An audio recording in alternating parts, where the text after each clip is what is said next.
आज़मीन गुज़श्ता 2 साल से कोरोना की वजह से हज पर नहीं जा सके, लेकिन अब सऊदी हुकूमत की इजाजत से आज़मीन हज का हज पर रवानगी का सिलसिला जारी है।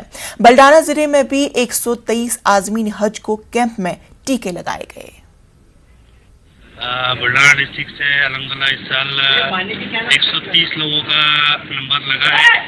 130 हाजी इंशाल्लाह जा रहे हैं यहाँ से, जिसमें अभी खम्बो सिविल हॉस्पिटल में आज वैक्सीनेशन का प्रोग्राम रखा गया था। इसके अंदर अभी तकरीबन यहाँ पे 70 हुज्जाज यहाँ पे आए, जिसमें टूर ऑपरेटर्स भी है और हज कमेटी की भी है अल्हम्दुलिल्लाह।